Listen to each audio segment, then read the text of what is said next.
So hey everybody, me and Floyd do one of these just about every blue moon. Last one we did, I think, was with Brooke or Mont, one of the two.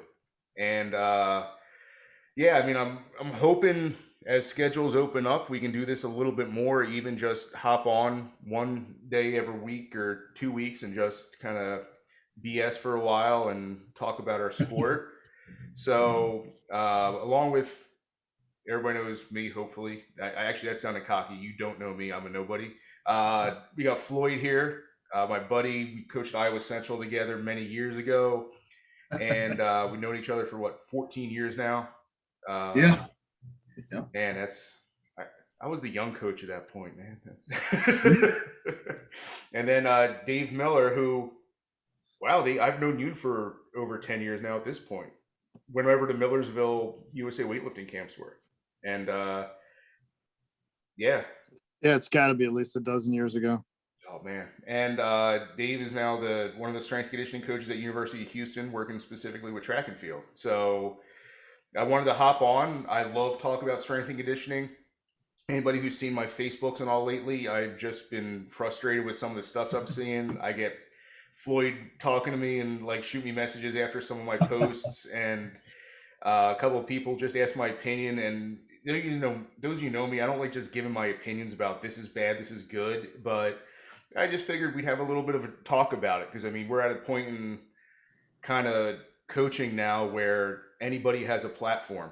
And the thing that I know that's frustrated me, and then I'm going to shut up and let Floyd and Dave talk a little bit, is when you go on Instagram and it's somebody with no knowledge or background or education, even in strength and conditioning, Olympic weightlifting, sports performance, and maybe they look good in a t-shirt or something like that. So they post these wild workouts and these wild things that then your athletes and even athletes you recruit just latch onto. And I mean, you just get questions, hey coach, can we start doing this thing? Or coach, I read that, you know, TO, and TO's long retired, but you know what I mean? TO is doing this for a workout and things like that. So Dave, you and I talked about that a little bit. So what's kind of been your experience with that lately?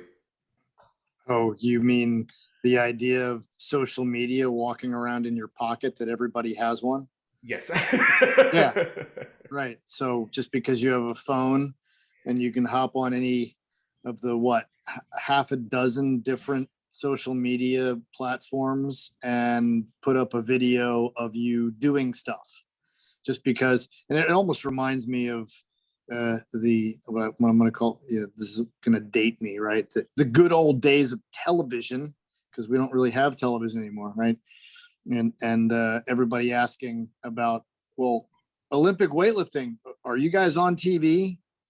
So now everybody today has a television or a recording studio, if you will, in their own pocket and can post stuff that they do in their backyard or in a weight room or on a track or jogging down the road. I love, one of my favorites is listening to David Goggins just jogging down the road somewhere telling everybody to be tough.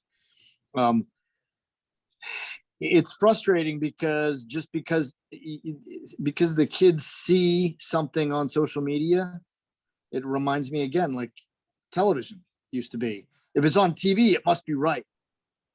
And if you ever heard Leo, who was running our training camps back in Millersville and all the other camps at Gettysburg and years beyond that, just because you saw it on TV, it must be the best thing.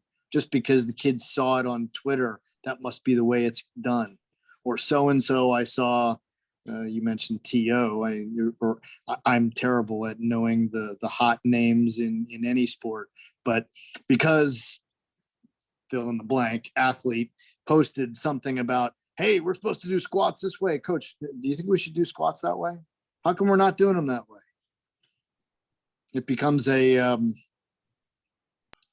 almost a standard that we then have to, at least I do in the weight room, have to explain the science, explain what they saw on whatever platform on social media, and then have them understand why I've chosen the exercises and the rep scheme that I have in the weight room for that particular workout. So it's another challenge because almost any, I'm going to use this term loosely, knucklehead can publish something, and it can be taken as, oh, well, that's the way it's supposed to be done. Yeah, and it goes the other way too. Sometimes what is being advertised is correct. Like we've talked about this before. Dave and I have that. I take out squats for my sprinters and all generally around January or February. That's just the way I've done it. It's cost benefit analysis. I know coaches who squat all the way through championships who have a lot of success. It's just the way I do it. I just think it's too much time under tension and stress on the body during competition. It was around January or December. Article comes out in one of the sports magazines or sports websites. Bills um, use taking out squats from their workout as a reason for lack of injury in postseason. So I had athletes coming up to me, Coach, did you see this? Like, this is why you say you. I said, yeah. I said, you believe it now because you've read it about a professional football team, but when I explained to you why we don't squat late, it held no water for you. So it's just this weird thing of why are you trusting this source? Like, what makes that the good source to trust more than anything else? And like I said, I've grown to hate the term influencer. Like, not just social media influencer, but now there's fitness influencers, and it's somebody you look at them as they don't have any background in anything, no education in any of it, but they have millions of people following what they're doing. And this isn't just from a youth standpoint, non-athlete standpoint. There's athletes who really buy into these different things, especially at track and field. Track and field, Olympic weightlifting. I mean, that's been a thing for a while when there's a whole group of people that thought the catapult was the way to do the lifts instead of triple extension. And we've had to deal with that at the camps and things like that of, I teach the catapult and I teach this. So how about you, Floyd? What have you run into with this? Well, just let me kind of delve into my transition from athlete going into coach and going through, my beginnings phase as a coach in education, and then, doing USA weightlifting or whatever. The one thing I found, is that we kind of do, I think it's like almost a human condition for us to think that things have to be so complex or out of this world or so different. But the more I've gone into my coaching career, the more I've talked to coaches, the more I've educated myself, man, the more I realize that, a lot of things are extremely simple, way more simple than we realize. And, it's just that thing. People, they attach on to this stuff to social media because it's something they haven't seen, or it just seems outrageous, or it's just, this person is that, they're this level athlete and this workout's so different from mine, so it has to be effective, Yeah, and people like variety too. So they Yeah. see something that's different. And, one thing that's tough in competition season for me is I'll do during a power day, speed day, 3 lifts in a workout. So you can do variations of things. You can be a little bit, a little bit more variation with that, but people just want variety. They want to see something different sometimes. And to be more explosive, to be faster sometimes, it's like you said, it's pretty simple. What are we gonna do? We're gonna run faster, we're gonna recover. There's one way of getting faster. How are we gonna get stronger? We're gonna lift and we're gonna recover. And you can't go against those principles. It's not, I can't remember who I heard making a joke about that. Like when they talk to professional athletes who are like really ripped about how to get in shape, we're expecting to hear this like weird, like crazy thing like, oh, actually, if you eat too much cupcakes, it actually goes the other way and you lose weight. Like it's never something like that. It's simple. It's no, this is what you do. This is how we set it up. Your sprint practice then moves into your lifting, it moves into your plyometric, and then things go like that. But some of it was just, maybe I'm just getting to be an old man now that I turned 40, but some of the posts I've seen lately, it's just these crazy workouts. And I'm like, what are you doing? I saw I'm not going to give it specifics, like hurt anybody's feelings, but things like, hey, do you believe in short sprints with long recovery for your sprinters? And I'm just thinking, well, yeah, that's one way to train it, one part of training. And then you have your lactic threshold, and then you have tempo, and then you have this. Like, there's no just one set way. And that's why I put on Facebook the thing of, I can never remember the saying about, the world seems full of nails to somebody with a hammer, to where, hey, if, and people thought that about me after I started off with Olympic lifting as my first certifications of, he's the Olympic lifting guy. So everything he's going to do is Olympic lifting. One of my buddies, he teaches TRX classes, and he's an amazing strength coach on top of it. But because he did TRX, people thought he was the TRX guy.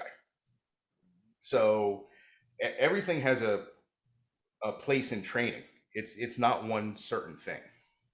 Absolutely.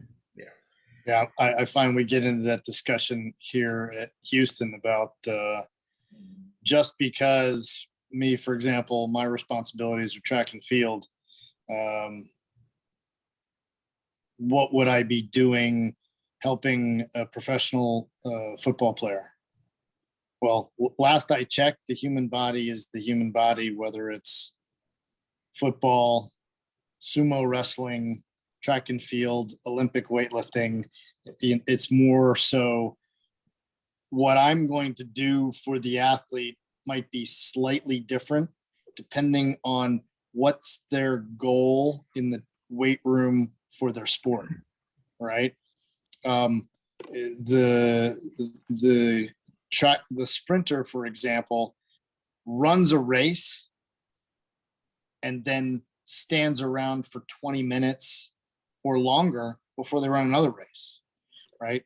Throwers, for example, will throw a shot, sit down on the bench for 10 minutes before they come up again for their next throw.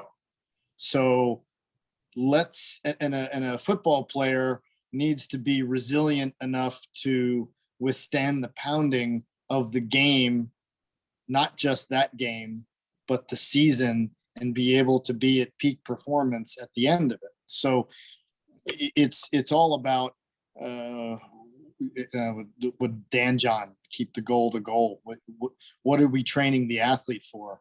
And last I checked, all of us in the strength conditioning field, whether you're working with volleyball or you're working with football, you should still have the same base knowledge of how to train an athlete. Just ask the question, one, what are the requirements of that athlete in their event? And two, how is what I'm doing as your strength coach helping you feel stronger, more powerful, more explosive, better in your sport? Yeah, I mean, it's all training the body. Like, even when I've been head strength coach some places, and people look at the workouts, it's not going to be vastly different. It's not like I have one sack of exercises for track and field, one sack of exercises for football. For me, it's more about what they're doing that day at practice. And that's taken a long time for me to kind of explain to, like, team sport coaches when I've worked with other teams. Is I would get them come to me a lot. Hey, tomorrow's our day off, so we're going to be in the weight room with you. No, if it's their day off, it's their day off. Let them rest. Especially something like volleyball or basketball, where their entire practice is plyometric. So then on their rest day, you're going to make them do some Olympic lifts, and you're going to be jumping a bunch of times and stuff like that. Like, no, like, it's an old platitude, but hard days hard, easy days easy. It's So that's one thing that I really try to do with the team sport coaches is, hey, give me your game schedule and your practice schedule and what you're doing each day. And you know what? If you change your practice on the fly, come let me know if we're in the weight room that day so I can adjust it. I think a lot of times it's just like you said, it's looked at as separate entities. And even I've been on staffs where I've been helping another event because a coach may be timid or think they don't really know about how to program the lifting or what to do, but like just my background as a thrower, like lifting and throwing was never looked at as two different things. It was just practice. It was practice as a whole. And sometimes when you can get people to think of that, like this is just practice. You know what I mean? This is my training. As a whole, they really understand more than they realize. You know, they may need help on how to specifically put things together, but they have more of an understanding of what should be done on certain days and where they should take it easy or recover, or where this is where we really kind of dig down deep and have like a day where we do a lot of stuff, you know. When you're saying you've worked with coaches who are timid and don't know much about lifting, you talking about me, Floyd? Is that you taking shots? It was either that or I was going to bring up you saying talking about practice, just as a AI Sixers fan. Not a game, not a meet. But no, we're not talking about the meat. But no, you're 100% right with that. Like where I've said this before to athletes, like your body doesn't know the difference between sprinting, lifting, plyometrics, you know, all these different things. It just knows work is being done. And for me, that's the thing that I always have to cling on to, despite any coach with any knowledge of what their strengths are in lifting, you know, track and field, it's training your nervous system. If your nervous system is flat or your nervous system is fatigued at the end of the week, you will not compete well. End of story. So that always has to be one of the primary things. All right, is today a very, very neural day? Is today a day where nervous system is really going to be taxed? Well, then we can go 2 more days and try to get super compensation, or we can go hard, easy, hard, easy. Like there's all sorts of ways to do it, but it's something that you have to keep in mind more than anything else. And I've tried to tell athletes that, oh, it's my off day, I'm going to go do some accelerations. Like, all right, that's not an off day, man. I don't know what to tell you. And Dave, you coming from Olympic lifting as your primary thing, is it pretty similar with how you've moved into specifically track training with it? Oh, what the Just the nervous difference system between training, yeah. well, the training that a weightlifter goes through is almost entirely neural related. Almost every training session, right? Almost every training session has a neural component and a strength component, a bodybuilding component, right? It's been a little bit of an adaptation for me to adjust to that. There's a day, for example, where coach wants to do block starts. That's the day we're doing the Olympic lifts, right? And you spoke of it earlier that there's a time in the season to load them with lots of volume in the squats and deadlifts. And then there's a time where we're going to do single leg squats or single leg lunges so that we're not loading them so heavily. So it's sort of seasonal. That part is very similar to weightlifting, but the programming day to day within a week, that's been something for me to adjust to. But again, it's about communicating with the coach. What's the plan for training on Tuesday, Monday, Thursday? Okay, we're putting them all on a plane, go compete on Friday, or go put them on a plane on Friday to compete on Saturday. So that adjustment has been helpful. It's been unique for me as far as one of the things I wanted to kind of go back to, the keeping the programming simple. Okay, so I'm now my 3rd season of strength training track and field at Division I. I also have 37 years of involvement with Olympic weightlifting. But one of our coaches, actually, our two of our sprint coaches, Leroy Burrell, our head coach, and Carl Lewis. And now Carl obviously has a hell of amount of credibility in what he did as an athlete. He's also a fantastic coach. We had one of our athletes, freshman, I think she was a sophomore, sort of questioning, Coach, why are we doing the same workout we did last week? You're doing the same workout last week because you're a sprinter and all you do is go from the starting blocks to the finish line. So we train the starting blocks to the finish line.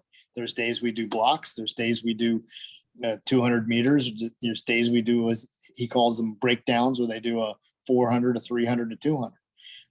And throughout the season, this has been another piece for me to learn, that the training is progressive from the beginning of the season to the end of the season. And what changes are the times. So yeah, okay. So in the beginning off season, they're doing some pliers, they're doing some jumping. As they get into in season, that stuff disappears from their program. And what are they doing? They're sprinting. The only difference then are the fine points, meaning how much rest they're giving them between bouts. But they're always running. So it will, to me, with my experience, seem like a silly question. Coach, why are we always running in our workouts? Because you're a sprinter. It's like, well, and like on a lot of them, it's always going to be the same volume. There's some workouts where we're going to go 1,000 meters total volume. So you can do 5 by 200. You know, there's a couple of ways we can do it. You know, we can go 4 by 150 or 4 by 250. So it's like you said, it's simple. Like, what are we trying to do here? Like, and going back to like what Floyd was saying is people just want to see something different. Like, I mean, if you want me, I was asked by one of the coaches a couple of years ago about getting some of these weird equipment trainer things. They're like, oh, how about we get this, this, and this? I said, so that's $6,000 worth of stuff that I can get some PVC pipe. I remember when me and Floyd were looking for rebar to throw rebar for discus training. You know, just based like, no, it's doing the same thing. It's just this one has a name on it and it's got some Velcro straps around it. Like, you don't need, if you understand how the human body works and you understand how to set up a training program, you don't need a lot of that flash. And going back to what you said a little while ago, Dave, like, I don't think every coach needs to be an expert in any form of exercise science or Olympic weightlifting or any of that, but you have to have at least a general idea of how the human body works to be a track and field coach, because that is the sport. And like you said, Olympic weightlifting was even different. I trained Olympic lifting maybe 3 years, actually training it day in and day out. And it was weird, man. There were some days, because Leo wrote my programs for a while, where in the morning I was doing my kind of strength stuff. So I would do some squats and I would do some things like that. And then in the evening is when I was be doing, you know, snatches and pulls. And my RDLs went through the roof. I was doing snatch grip RDLs more than I've ever cleaned before. So it works, but it's the type of thing. And then you slowly kind of get into whatever competition you're going into. So I remember when I first talked to you when you got to Houston, you said it's not that the workouts are easier, it's just way less stuff compared to what you would do for an Olympic lifter. We just don't, it's getting the biggest bang for your buck, especially in season. I've got sprinters twice a week for 45 minutes. That's it. And Floyd, I mean, Dave, you've never met Floyd before, but when I met him, he was still one of the most athletic humans I've ever met. Like when I'm going over lifting and he and I trained together because he was right out of college. It was his first coaching job. And I was still trying to hit 50 meters in discus and I still have never done it in a meet. So I'm ticked off about that. But in training, I was peppering out there 50 meters because I had Floyd there pushing me. We would do speed work. We would do that. Dave, I sent you the video of Floyd. If anybody wants to look it up, big man slam dunking is the thing. I think I might have even been the one to record that. I don't remember, but you know, and that's where it gets to be interesting are the people who are really, really good at the Olympic lifts and throwing the weight up. Is it just they were built that way and now we're just moving on into fine tuning it, or how much the training is actually going to increase those? So for somebody like Floyd, him doing 195-pound snatch, just standing there throwing it up there, that's just your explosiveness. Where you could have gone, and me and you have talked about this before, Floyd, because you had that bad elbow injury a little bit after I left Iowa Central. Like, how good of an Olympic lifter I think you could have really been if you had trained it. Oh, absolutely. And that's one thing I realized kind of just going through coaching education and really learning how to develop kids a little better in the weight room and learning some technical things. But it is interesting, you know, that's kind of one thing I'm always going through, just going through the workouts. You know, you got the things you do, but I look at everything as like a diagnostic tool too, not only training stimulus, but a diagnostic tool. Because you got kids who can really handle a lot of weight in the weight room, and you know they may need you talking about squats. I got kids, you know, it's a little more individualized, just only having to focus on the throwers. But you know, I've taken out squats as a whole across the group when I got 25 kids, and I'm just like, we're gonna get rid of that. I've had smaller groups where I've had 5 to 6 kids, and I can really tune into everything, really spend a lot of time. And I had one kid squatting heavy until 3 weeks out from the outdoor conference meet, and I got a kid who we let him go in January, and he's just way more ballistic on things. So like, just using all your training tools is just kind of a way to see what they can handle and what affects them the best. And you know, I think that's the nice thing about working in the weight room with kids that throw things for the event, because it's like you always getting constant feedback on how things work. Absent like technical struggles and flaws, like you getting instant feedback constantly on the effectiveness of what you're doing. You know, And plus, throwers want to lift too. You that's know, true. there's very few throwers that, oh no, I don't feel like lifting. That's Then all of true. a sudden you go to some freshman distance runners and it's, coach, I'm a distance runner. When do I have to lift? Or the best, coach, I'm a distance runner. I really shouldn't have to do the Olympic lifts. Like, no, my you know, distance runners do Olympic lifts. You know, they do it for different reasons sometimes, and we do it for different stuff, but you still need some good postural stability and some core stability and some eccentric from catching the bar. You know, that stuff's still beneficial. So I think we're finally getting away from that. I'm seeing more and more distance programs actually lift. Uh, you know, sometimes it's only 2 days a week, but at least it's something. How's it been with you working with the distance runners, Dave? My distance runners, my pole vaulters are the most technical Olympic weightlifters we have on the team. And there was a podcast I was listening to recently on the American record holder in the half marathon, Ryan Hill. Mm-hmm. Listening to him talk about, he wished he had done some strength training in his career. Now here was a guy who I believe still holds the American record for the half marathon. And I think he described his height at like 5'11", and his body weight during competition years at 137 pounds, to now being 190 pounds at 5'11", and doing a 500-pound deadlift and a sub 5-minute mile. Like put the bar down and go. Right. Clock starts. I feel, my feeling is, and this is the way the biggest group, or I would say the biggest pushback that I get, are some of our sprinters. Really? They are still feeling like, matter of fact, they have an 800-meter young man, freshman, who literally, we got into this discussion. What does the weight room have anything to do with my running fast? Okay, I'll explain it to you. And for me, this is where, when I started here, and my discussions with Coach Burrell, about what I can do as an Olympic weightlifting specialist to help track and field athletes perform at a higher level. It is all about how much force can you put into the ground.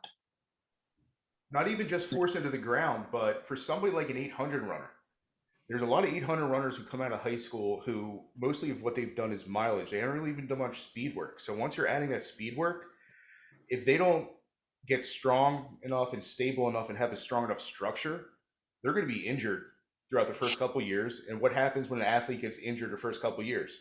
Are they going to say, I need to get stronger, get a better structure? No, they're going to say, my coach is getting me injured. So it's pivotal. And I've told this to the distance runners too, especially 5K, 10K runners. Like, if you don't have a strong structure and you have imbalances and you have these other things and you're going to try to do a 60-mile week and then try to go into a race and do an 8K on the weekend through a hilly course or a muddy course or a course with a lot of downhills, you're going to fall apart, buddy. Like, I don't know what to tell you.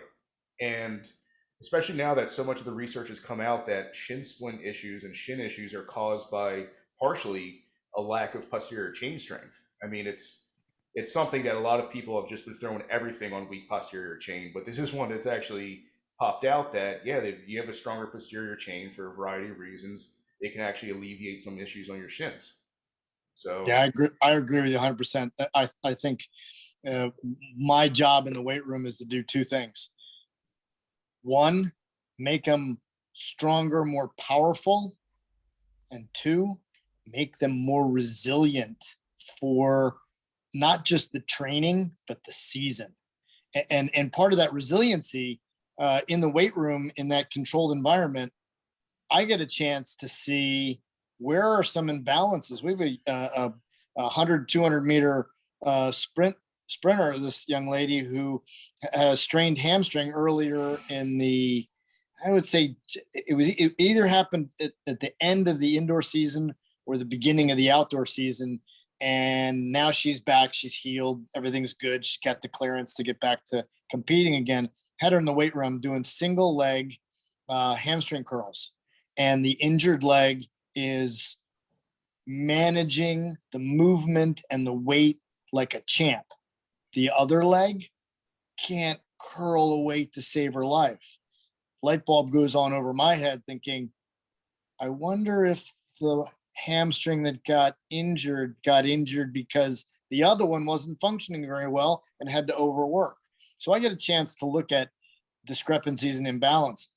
But to go back to the ground force piece, and I'm sorry I don't remember the reference, but it was one of those videos I had seen on one of those websites with track and field. It was a strength coach for distance runners. His question was this: what is the difference between, and he literally said, me, an average runner, my grandmother, he literally did a study with him, his grandmother, and an elite level sprinter. Put onto a treadmill, running as fast as the individual, his grandmother, himself, and the sprinter. At their fastest for each individual, he analyzed their movement mechanics, each one to be perfect for them. So what's the difference? The difference was how much force each of them put into the treadmill, how much ground force down to the ground, which then puts me back to what I hear Carl and Coach Burrell talk about: push, put your feet down, put your feet down. And the harder they put their feet down, the faster they move. yeah, and I got that question even though I'm out of shape now when I'm doing running workouts, and people say, oh, you have a good heel recovery, or you still have a pretty big stride. Like, I'm not going to lose my stride. Like, I'm still strong. Like, I can still apply force to the ground. Where when I'm demonstrating block starts, I still can get decent extension. And there will be a dozen people on the Facebook making fun of me for seeing me do extension on this, but it's still at least at the right angle. I can still get full extension out of it, but it's the other factors. So I was taught this years ago. The only two ways to sprint faster are increased stride length and increased stride frequency. That's it. So how are you going to increase stride length? Well, the only way to do it is to increase strength to apply more force. Well, how do you do that? So and then stride frequency, there's a whole bunch of other things to do it. That's rate coding. That's, getting everything firing properly. There's a lot of technical aspects to that, but you're 100% right. Like if you're not applying force, and then that gets into where, and I'm sorry, not just because I'm a track coach, but because I'm from South Jersey, I still can't get over you calling him Carl all the time, just because he's Carl Lewis. But I know you're buddies with him now and you work with him, but like he was one of the first ones. Well, no, he wasn't the first. Jesse Owens was the first, but probably the best at that drive phase. And that's why he always finished well, is because he understood how long you have to push before you get tall. Because a human animal, to the best estimation, can only run at top speed for about 30 meters. And that's, there's different variants of that, this and that. So if you're not applying force to get up to a maximum speed for as long as you humanly can, you're losing everything, man. Mm-hmm. So how do you increase everything through that drive phase? You get stronger, you get more explosive. If you're doing in 6 strides what somebody else can do in 3.5, you're never going to get there. Then Floyd, for you, that is your event. Applying force into the ground. It looks like it's arm. It looks like it's jumping straight up in the air and all that stuff, but it's a lot of horizontal force of pushing through and getting everything moving forward. Exactly. Definitely ground based. And even like, you talk about sprinters and the drive phase and all that, but even if you watch football, watch a running back. If he like getting the ball on the sweep, but he coming wide and he plant that foot and cuts it up. If you watch, those are long, powerful, slow pushes until they get into the clear, and that gets them up to full speed. Like a lot of this stuff is, when I say what they teach is, a lot of this stuff is, they figured out what naturally occurs in some of the best athletes. You know what I mean? Just watch it. You see it all the time. You see a guy who steals bases. You know what I mean? He's got his head down and he's pushing like hell. Somebody who, actually swiping them, watch a guy in center field, like nobody's short, choppy, and quick. That's worth a doggone, And I'm not going to say his name because I still like him. One of my, a coach that worked for me was one of my assistant coaches. We were working with one of our good sprinters, and I did this. I did this with Floyd, with javelin, where you would ask me for some ideas on javelin workouts because you hadn't had too much experience with it. I would give you ideas. I would walk away. I do the same thing now with my assistant coaches. I might write the workouts, might ask what to do, but then I walk away, let them handle it so they can learn, and so the athletes can see them as the ones really developing. But I go over and there's all these cones out there about 10 meters after the blocks. And I go over and I say, what are those cones for? And he goes, well, that's how long I want her to push. I'm like, it's 10 meters, man. He goes, yeah. I'm like, she just be pushing till down there. And I point to the letters on the track. It's like, you want her pushing for 50 meters? I said, no, I want her pushing for about 30. And I told him, I said, it's not like you can, well, you could kind of, but it's not like you can over push. The whole idea is as you push, your body naturally becomes vertical and your hips naturally come underneath you because you're pushing so much that you're just biomechanically, you get that neutral alignment from, the back of your spine through your pelvis as you're pushing and as you're getting tall. And then once you're tall, you're at top speed and you can't push anymore. So then it's just about turnover, right? So I was trying to explain it to him and I said, no, you got to push at least 30 meters. I said, everybody's gonna be different, but that comes down to going back the strength and the force aspect. If somebody can really apply force and they're strong enough and they have the postural stability to do it, they might be able to push a little bit longer. And that for me and is sometimes been the biggest fight with sprinters of you need to push longer. And they think they're going to lose a race if they keep pushing. I'm like, no, man, you only push for 10 meters. Like, so you might beat everybody out of the blocks and then you get left behind because while they're getting up to top speed and then decelerating at especially the 60 meter, if you don't push in the 60 meter, you're done. But if you're decelerating at a quicker rate than everybody else because you try to get to top speed 10 meters in, you're done. And I firmly believe that it's over a half second, maybe 3/4 of a second difference in the 60 meters between doing that properly and not doing that properly. So I've worked with some athletes that are incredibly good, and there's a huge variation when you look at their time sometimes in the 60. I'm like, if you can't see that difference between your PR when you actually pushed and when you decided to pop your head up because you got scared because the guy next to you was getting out, then I don't know what to tell you. And I'm sure, Dave, you don't get that luxury and that experience of working with track athletes in that regard, but that's an area you can consider yourself lucky that you don't have to deal with some of those egos in sprints practices. Yeah, I don't deal with them in the practices on the field. I deal with those egos in the weight room. When they tell you, "Oh, I wasn't taught to clean that way," or no, it's not even that. It's difficult when I do it your way. No, it's not my way. I'm teaching the right way to do it. I'm sorry. Why am I doing cleans? What do cleans have anything to do with running fast? Why am I in the weight room anyway?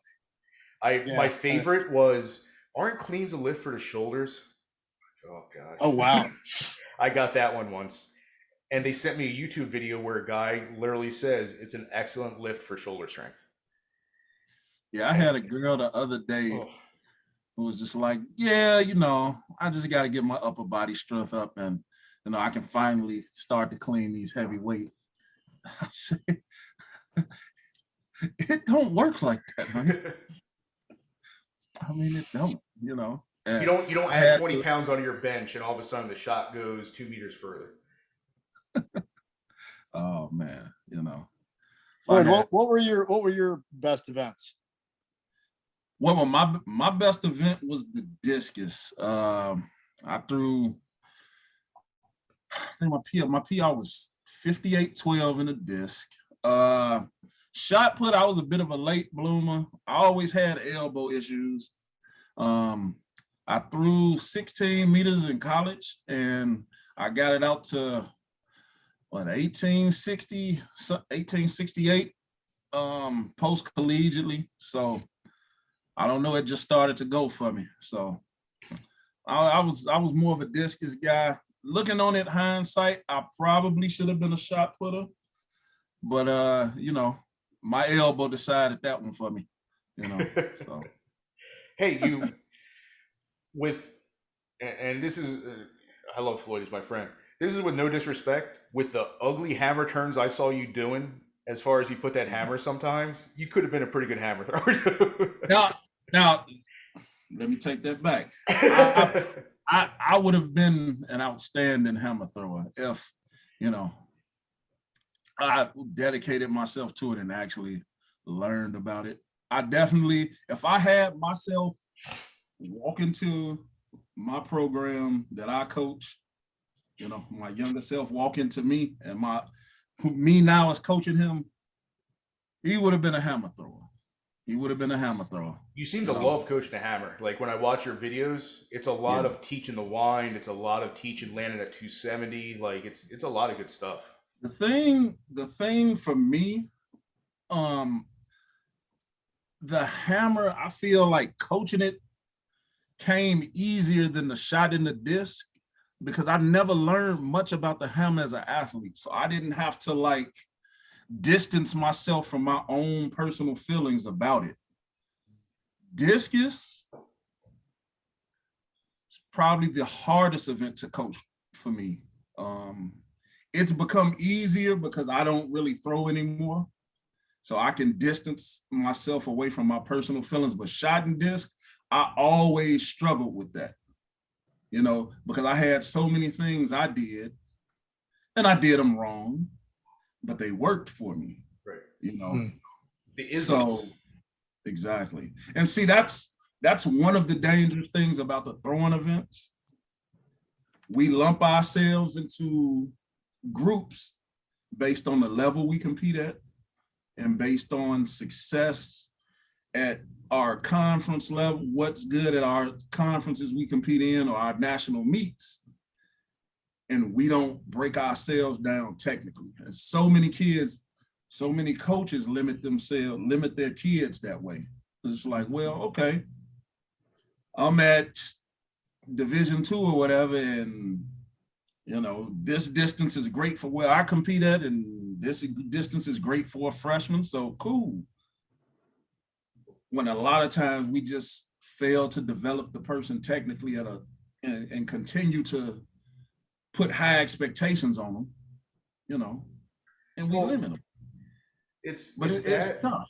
And the other thing that was angering me on on like social media and all is these coaches, and it's all levels, that look at an athlete posting things and think that they know exactly what that athlete is doing wrong and how to fix it. And Floyd and I have talked about this before. There's coaches, and I'm definitely not going to name anybody. There's coaches across the country that my opinion is based on how they interacted with Floyd when they're talking to his athletes and stuff like that. Like, they could be nice to me, but I'm like, I don't know, that person gave Floyd a little bit of attitude. I don't like that person. But that seems to be a track and field thing. I mean, I guess it's probably in other sports as well, where I was at a meet coaching a couple years ago. A kid I was working with, a freshman, never learned the approach of the jumps. And the approach of the jumps is the whole thing. Like, that's what gets you to the board. That's what gets you going far. So your freshman year, especially if you fouled a lot in high school, I'm working on your approach. I'm doing a lot of approach stuff. He ended up PRing big that year, but we're at a meet and his hips are back. There's all sorts of things going off the board. And one of the coaches goes to me, Coach, you need to tell him that he needs to do blah, blah, blah. And this was another coach on another team whose athlete didn't even make the final. And I just kind of like smiled and walk away. I'm like, well, 25-year-old Greg would handle that differently. But at this point, I'll smile and walk away. Like, we're in a sport where everybody thinks they can fix everybody else's athlete. And I just never understood that. The best coaches I know and the coaches that helped me out when I was young, I've mentioned Travis Geffert numbers of times. He's always like been generous with his time.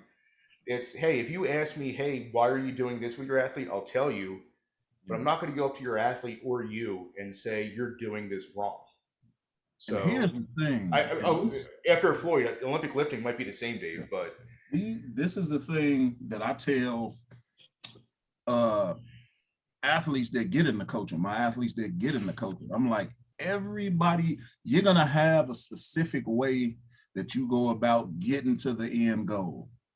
And you never know how people do that. Like, if someone sends me a video and asks me, Coach, like, what should I do with this kid? They having this problem. That I will talk their ear off. I give them the advice, but like, you never know how somebody goes about developing a thrower and what they do. So the things you see are going to be extremely different. Like, I know this is a coach that's a good friend of mine. I know for a fact that the big thing with him is just staying level and balanced. Until they can consistently do that, they're not working on anything else. So you see a lot of things. I'll see a lot of things where I'm like, and if it was me, they wouldn't be doing that. Of course they wouldn't, because the way I develop kids are different. But one thing, all his kids are consistently balanced and level. So, but you don't know that on most people who you see developing an athlete. You don't know what they attack first and how they develop kids. Everybody does it a little bit differently. So, it's just, you see it all the time. And I've been guilty of saying it to myself, like, oh, that was. Saying it to yourself is one thing. But I'll never be that type, because you just never know. And there's times when I find out how somebody goes about, and I'm like, they are much better than I thought, because I know how they approach and stuff. So that's the thing you learn. Like, the more you go on in coaching, the more you realize, like, you really don't know much. You know less than you actually thought. Well, not only that, you don't know what that kid's practice habits are like. You don't know what their living habits are like. Like they Exactly. could be missing 3 practices a week and they're not allowed to get kicked off the team for whatever reason. They could be having horrible sleep. They could be fighting with the coach every single day, just being disrespectful, not listening. So you don't know what everybody's situation is. And that's why it Yeah. always gets frustrating of you think you're for whatever reason, there's people that think I'm gonna say that one thing that all of a sudden this kid is gonna be a national champion. Like, no. Yeah. Like for me, and Floyd knows this, where do I spend a lot of time with freshmen in discus? Exiting out of the back of the circle. Mhm. We're gonna use 360s. We're gonna be level on that left foot or right foot if you're left-handed. We're gonna be nice and balanced. And that's one thing Floyd works with a lot too, that exit. Because if the exit is bad, everything else that follows is bad. So I want Mhm. that crisp before I move on to anything else. So And somebody that, might look and say, wow, they really fall apart at the front. Well, yeah, we're not focusing on that right now. I want to see that back nice and solid. Are we going to work on the middle? Are we work on the front? Yeah. But the primary focus right now is getting that exit just crisp. yeah. And I know coaches who, and we bringing up technical points, but that just reminded me when you don't know the habits. I know coaches who 95% of what they work on is just the mental space in preparing and competing in the meets. So you'll see kids who are just wild and like none of their kids consistently look a certain way, but you're like, man, that kid from that school is always ready to compete when it matters. So it's all type of, you know, ways to approach this thing, and you just don't know, you know. How So about you, Dave, with like the Olympic lifting? Have you run into a lot of coaches saying, well, they're not doing this on their first pull or posture's this or Well, I learned coming up as an athlete and training at East Coast Gold with Leo Totten, and I learned very early on as Leo took me under his wing to be a beginning coach. We were working with a lot of the same athletes, or because the team was so large, we would get to a competition, or particularly a national championship, and have athletes there where their coach wasn't with them, but now I'm working with an athlete for the very first time, or Leo's working with an athlete for the very first time.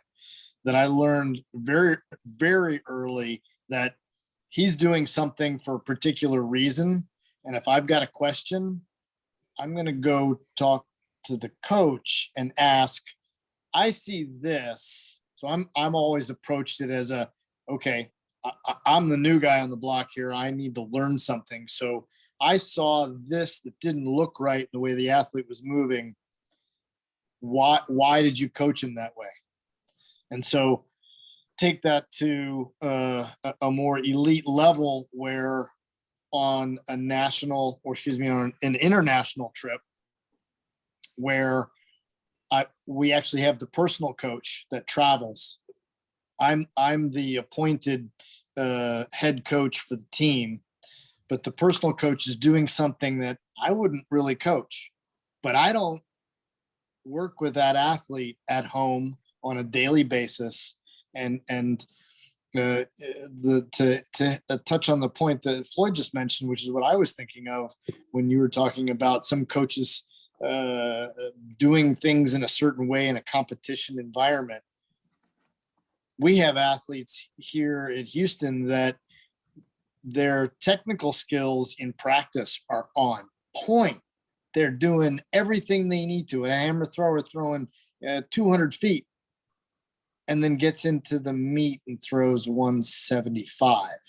So I asked the coach, okay, what happened there? The mental focus, the desire to want to compete is something that has to be coached just as well as the technical components. So to answer your question about, absolutely the last thing you want to do, and even in that position where I was the head coach of an international U.S. team, I'm not going to go over to the athlete and tell them to do it a certain way, because interfering between that communication that happens between that personal coach and the athlete, that personal coach has gotten that athlete to that level. in the way and methods that work for that athlete and that coach.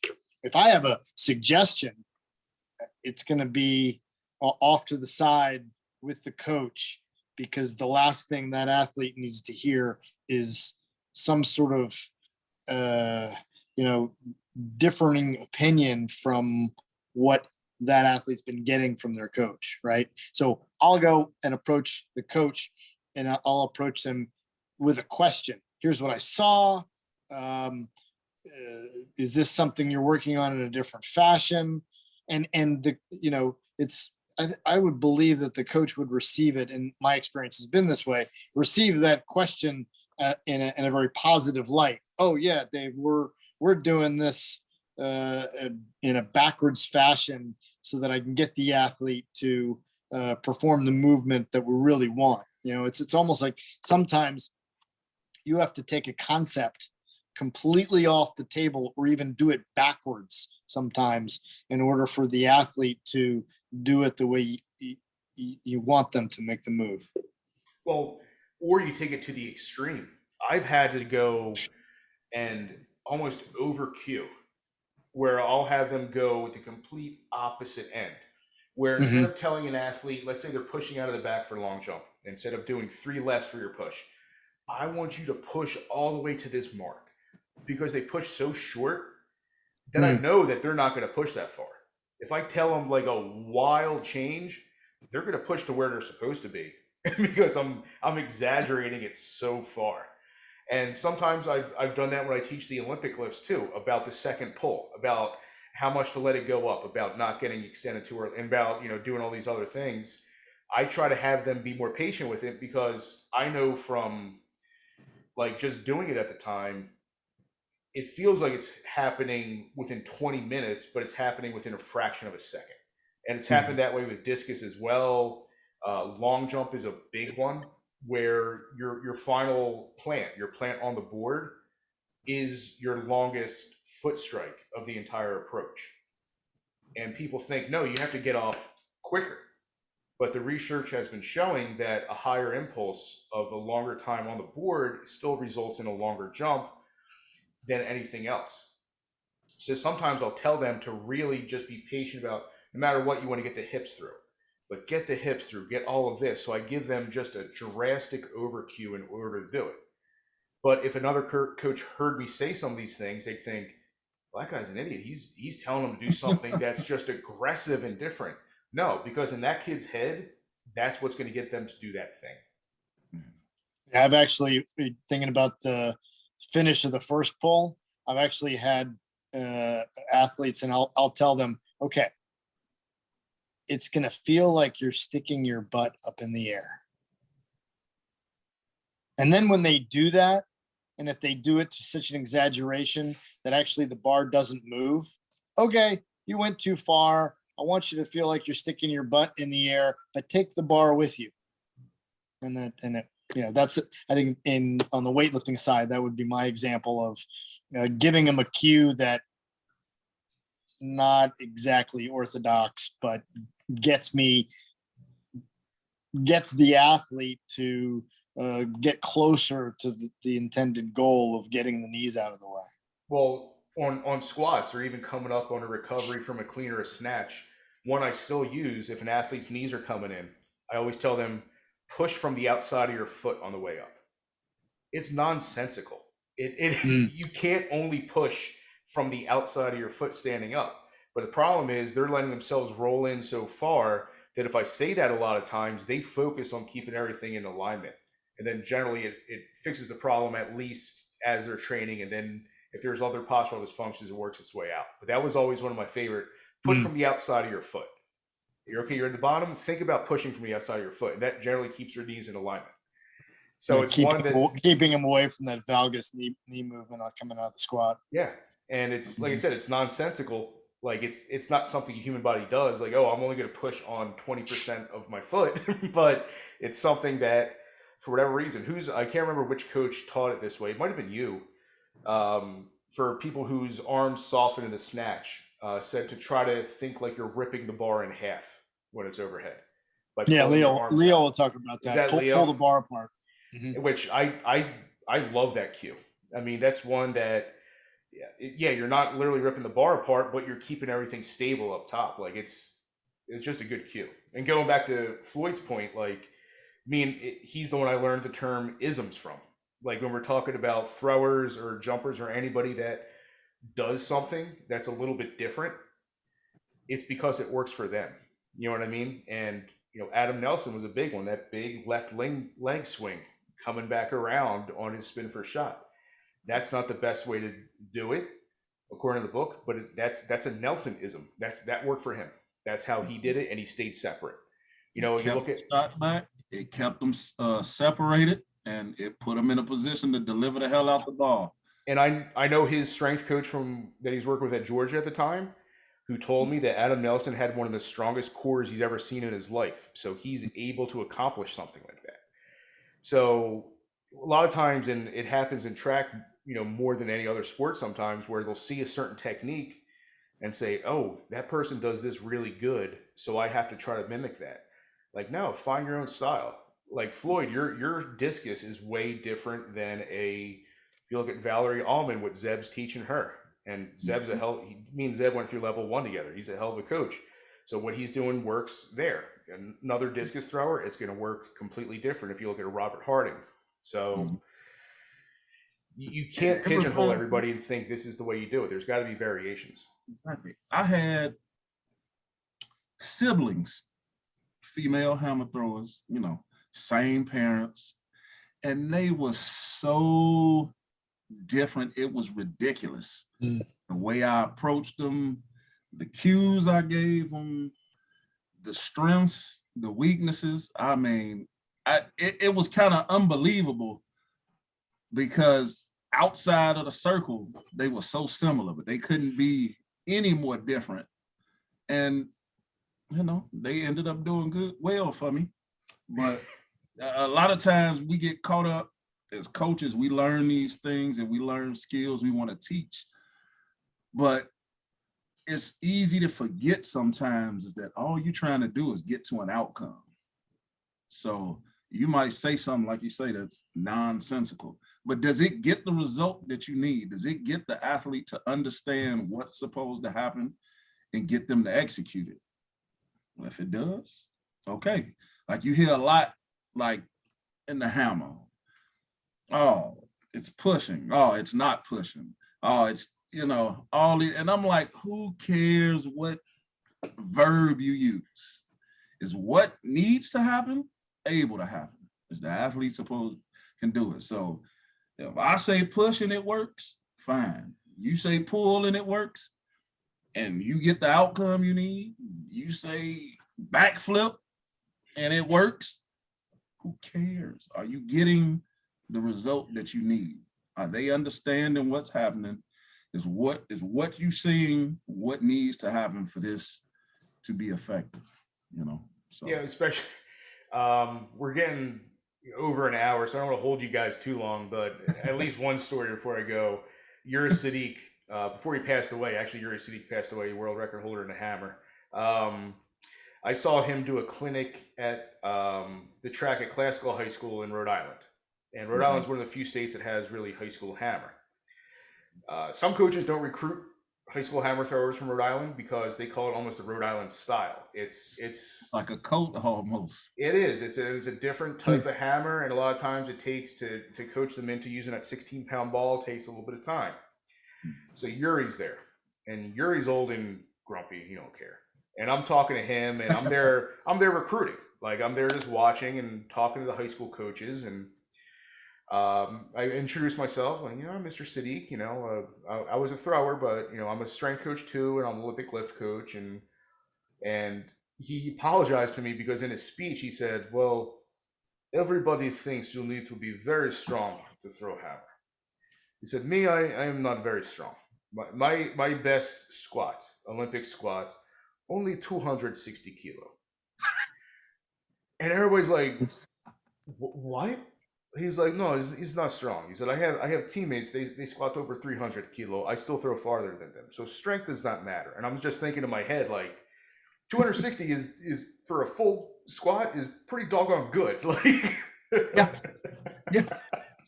And he goes to me when I tell him, "Yeah, I'm an Olympic lifting coach too and a strength coach."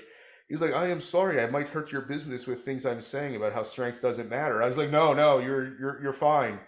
But he gave really good analogies that work for him because he said, "I hear everybody here saying that you don't pull the ball," and he said, "You do.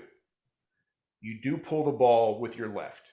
He said, "A lot of people I hear saying that you only push with your right side." He said, as he put it, "is impossible. You cannot move hammer just with right side." And one of the coaches raised their hands like, "Can you explain that? Because you're kind of going against everything that we teach and like what we've heard." And he said, "You still move the hammer with the upper body." He said, "Lower body is important." So, like you're saying, it's different for everybody. For him, his main focus, and I don't know if we talk about this, Floyd. His main focus all is keep the hammer in front of you, keep that triangle in front of you, see the ball. And he compared the legs to shocks on a car. He said the legs are like the shock absorber. You land, you extend. You land, you extend. And I said, okay, that's still it. And the push comes from that. It's just he's not cueing it that way. And then we go, and he wanted to see everybody throw. So we go in, and a lot of young kids, freshmen, sophomores, and they wanted to throw the weight. He took the weight and threw them away. No, in America, you think too much about weight. Hammer is the event. Nobody cares about weight. I said, okay. So they get a medicine ball, like one of the big ones on a rope. They throw plates down it to make it weigh the right amount. First thrower goes up, does a 1 turn. No, 1 turn is not hammer. You must do 3 turn. Kid goes, I've never 3 turned in my life. He's like, today you 3 turn. So every single thrower, he refused to let him do anything less than 3 turns. And every cue is exactly the same. Did you see ball? No, I think I got ahead of it. You did not see ball. You must see ball. Like, and that was it.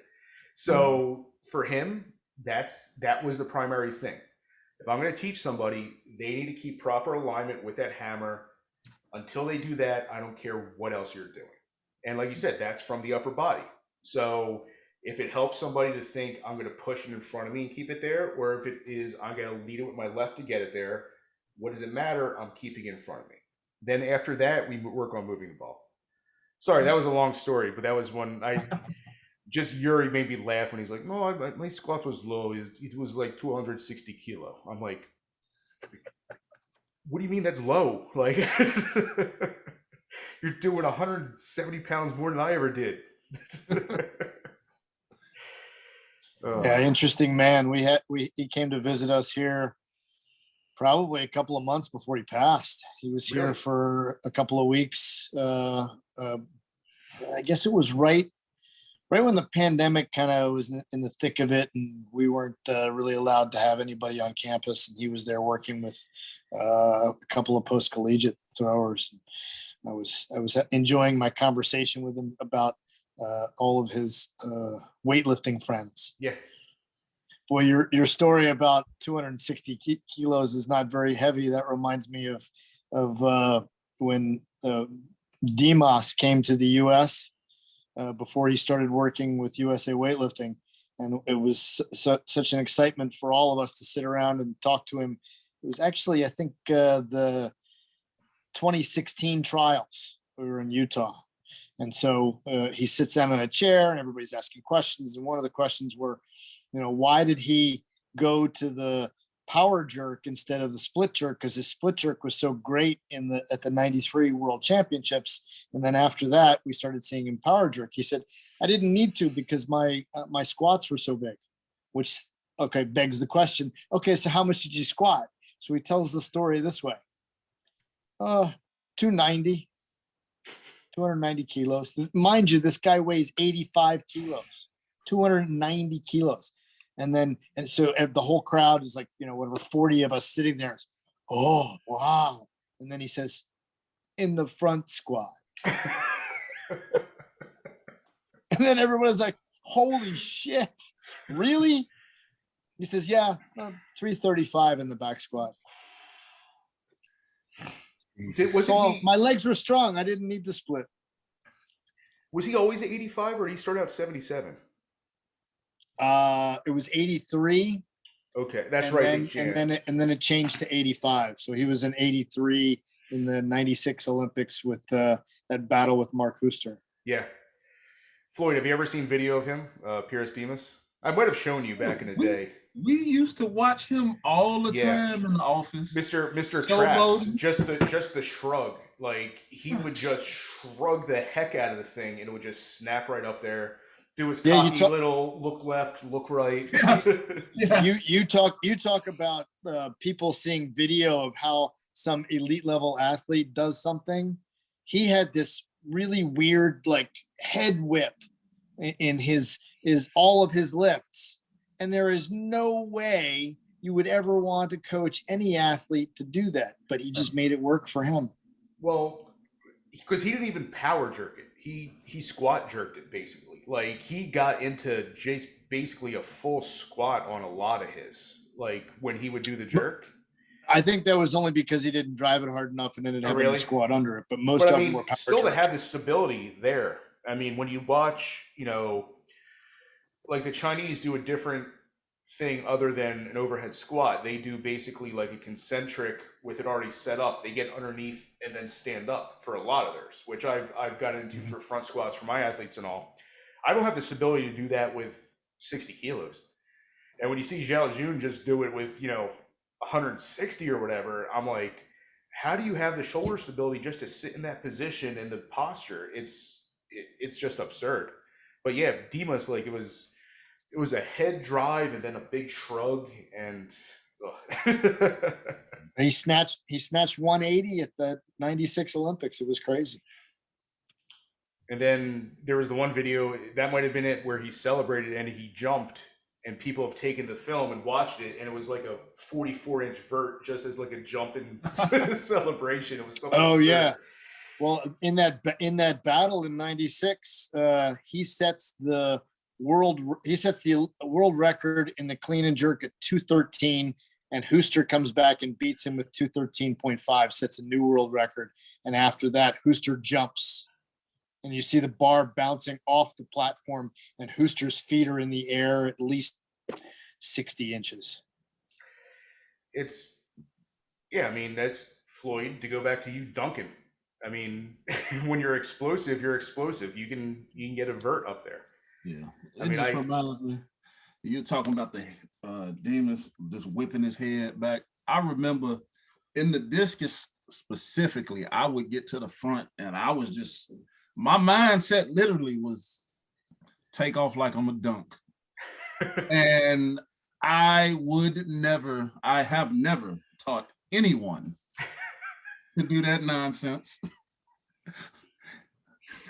Showing them how to throw a disc. So it's just,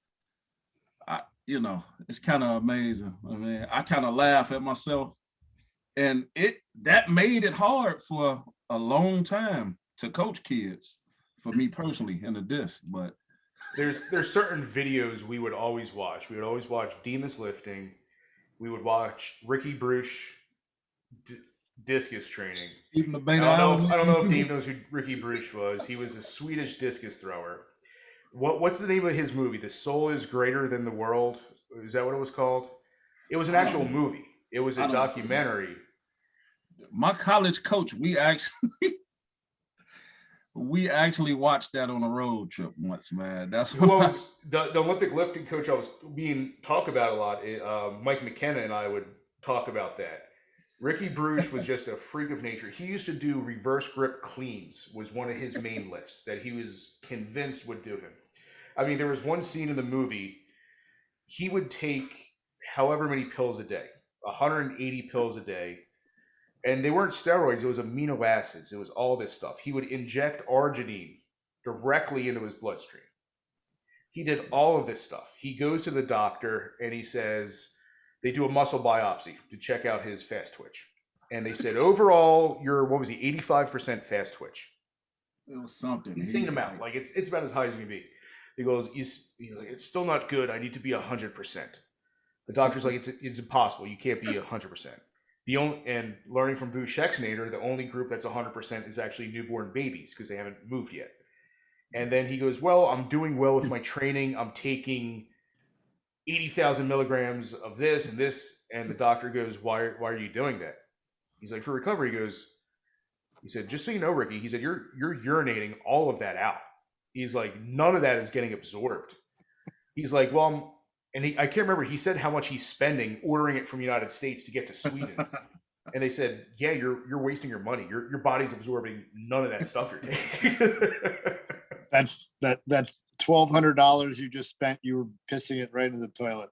But if you ever get a chance, it's probably still on YouTube. The training he would do was just insane. And he held the discus national or the world record for only a couple days. And then I think Wolfgang Schmidt beat him.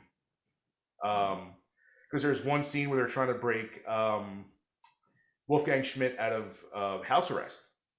Because Wolfgang Schmidt was a thrower from Germany, and when it was East and West, he was friends with the throwers on the West, and he wanted to train in the United States with Mac Wilkins and everybody. So East Germany put him under house arrest. So they were trying to break him out of house arrest. We used to watch Warner Gunther too. Werner Gunther, the Preparation Physique. Everywhere. His just triple jumping as a thrower at, what was he, 6'6", 280, triple jumping upstairs and then just doing all this weird training. Werner Gunther was like, and that I think I've seen some of those videos. Well, back then it was a lot of gliders. So once you get pretty proficient in the glide, it's just, I need to get very, very strong. I need to get very, very, very fast. The spin has kind of allowed athletes that aren't athletically gifted in terms of leverage, in terms of being much taller and things like that. It's allowed a little bit more variation just through the technique. But yeah, the Ricky Bruce videos that would be me and Floyd. So basically, Dave, what happened? I coached at Iowa Central. I was a full-time assistant coach. Floyd you were an RA who lived in the dorms, was an assistant. Isn't that what it was? Yeah. Yep. So he had to live in the dorms, put up with the little kids, deal with them. And then I would have him and the other assistant, Brooke, over, who was the distance coach, when I had my little apartment out there in Iowa. And I had that nice $500 a month, 2-bedroom with a garage.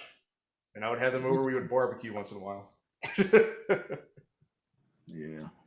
Those were good times, man. It was good times. It was interesting. Coaching the Dirty Dodge in Fort Dodge, Iowa, but they're just pulling up the St. Edmund one day, just painting lines and having just like a random discus meet, and they had like that cage that was probably like 6 feet tall. It wasn't a cage. It was a baseball backstop that you and I dragged over there, and then it wasn't working, so we threw it out of the way. Yeah, we just flipped it over behind the and that happens Olympic lifting too. Hey, you want to do a meet? Yeah, let's bring a platform in. Let's get a platform in. Let's get a good bar. Morristown, New Jersey, down where I'm from, the one year, a new CrossFit gym had just opened up, and they brought their kids in to compete, and I was the center judge. So for Olympic lifting, there's 3 judges. There's the center one, who's the one who gives the down signal as well as give the lights, and then there's the other 2. I was a center judge in Morristown High School basketball court. One of the first things you teach for Olympic lifting is how to miss. If you're not going to get it, you dump it, you drop the bar, you get out, whatever. Young kid, I don't remember if it was a clean and jerk or a snatch, gets it up and starts running forward off the platform, drops it, hole in the basketball court about this big. And we're like, oof. And it's like right in front of me. And I just stood there. And Leo was there. He's like, you didn't get up and run. I was like, I didn't think he was going to come that close. Like, I was still watching to see when he was going to put it down. I don't know.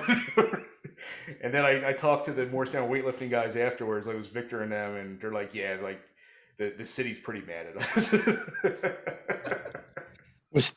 that must have been after Mike McKenna dropping it into the floor. So you're describing the second time that it happened. Oh, it happened. McKenna did it too?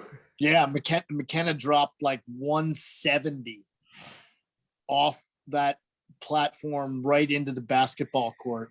and David Fleming just happened to have tools in his truck, and we repaired it over the weekend before. Yeah, so you're describing the second time. Oh, this is a different time then. Yeah, this was like 2014. Oh yeah, I'm gonna go back to probably 2003 or 4. Mike McKenna, I don't know, clean and jerk 170, and went running forward on the jerk and put it right into the floor. Oh wow. So Floyd, so Mike McKenna actually was a hammer thrower at University of Delaware. Oh, okay. Then he runs a good weightlifting gym up in York, PA now. But Okay. yeah, like you're talking about, where like the mental aspect. I've only done 2 Olympic weightlifting meets. Like I got into Olympic lifting way late. I was almost in my 30s. I was just coaching it up until then. I did the coaching certifications and then started, hey, let me see how I can do. And I remember I was training really well. And I have to power jerk because my split stinks. And Victor Glago, who the coach in South Jersey, would yell at me. So in Cuba, from the time you were 6, you would be with a broomstick just getting it. I said, I'm not from Cuba, Victor. I can't do it. So he would say, he's like, all right, well, just power jerk because you're so much better at power jerk. So I'm like, okay, I'll power jerk. And I got to the point where I was doing it really well. I was over about 130, 135 kilos on clean and jerk with a power jerk. And I was like, all right, that's respectable. And like the snatch was about 100. So we get into the meet, and I call it circle dumb in track and field, where you get in the circle, you forget everything you're supposed to do, you hold back. I got lifting dumb on the platform. All of my snatches were power snatches, catching them about this high. No timing, no getting underneath. And then I got into the clean and jerk, and I think I stopped it like only like 115, 120. And McKenna was actually the announcer, like giving the announcing and all. And the last one, it was like 120, and I go, and it was like a push press. It was just like this. And I obviously got 3 red lights, no good lift. Mm-hmm. And McKenna goes, well, there's a very subtle, not subtle, long push out. So Greg does not get that lift. I was like, thanks, Mike. You have to really kind of rub that in. But that was akin to, like I said, my first discus competition or first shot put in high school, where, oh, wow, I have these rules now. I have to be in this circle. I can't step over that line. And now I'm on a platform, and I'm like, all right, like for Olympic lifting, they try to get you right up to the time you're going. Like you have to go take a warm-up lift before you get out there, and then you have to do this. And I'm standing there, and Leo was my coach for that one, was in Malvern. And I'm like, okay, so I got to do all these other different things. And I just remembered, like, they're like, why are you power snatching it? I'm like, I'm not trying to. Like, I get on there with the best intentions of doing a full snatch, and then I'm just like, okay, 85 kilos, let me just throw it over my head. Like, there's no way to like really describe that feeling. Like, what I've compared it to, I'm a big comedy nerd, a stand-up comic. The only way to get better at it is get up there and bomb just a number of times with bad jokes, and then all of a sudden you figure it out, you find your rhythm.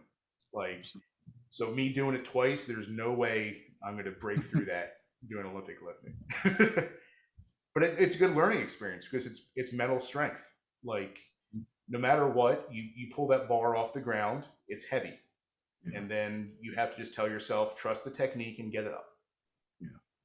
And it's kind of the same with all of this stuff, but like with hammer throwing, just because typically, even with my youth kids, they'll come to me with shot and disc experience, but it's that hammer. And I'm always like, do you just have to have enough enough times, and then eventually you'll get it. But you just got to have a screw it mindset. Like, I'm going to be bad, I'm going to be terrible, but I'm going to start and I'm not going to stop, And usually over time, over reps, it just gets better and better. But, All right, we've been going for almost an hour and a half now. I took up a lot of your guys' time, but tell you what, this is the most fun one we've done, Floyd, I think. Like, oh yeah, this is the one where I actually spoke. Like in the corner, nodding my head. So.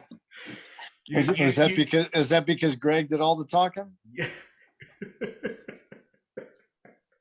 It's just one of them things. It Like depends. After just it like gets to you be want. about when we're at a convention and after it's midnight and he turns into philosophical Floyd, then he's the one who does all the talking. Well, you know, I have a few soda pops. You know, the conversation gets to flowing. Oh, Awesome. All right, guys. It was a lot of fun. Tell you what, push this out on your social media too, because some of the stuff we went over, this is one of the better conversations I think a lot of people would hear about lifting and some of the stuff we did. So, you know, this was a lot of fun. And anytime you guys want to do this thing again, either one of you, just let me know. I'll set up my camera. You can see I got my nice little condo now with my weird Philadelphia skyline picture in the back. So Yeah, well, send me the link. Send out the link, and I'll put it up there on all the various medias. is MySpace still a thing? Friendster, Zanga. You going back? put it up on LimeWire and Kazaa. Yeah. All right. Wow. All right, guys. Thanks so much. All right. This man, was awesome. As soon as this gets processed, we'll put it on up. You guys are the best. I appreciate it. All right. Nice to meet you, Floyd. Talk to you later, Greg. Likewise. All right. Talk to you. All right. Bye. Take it easy.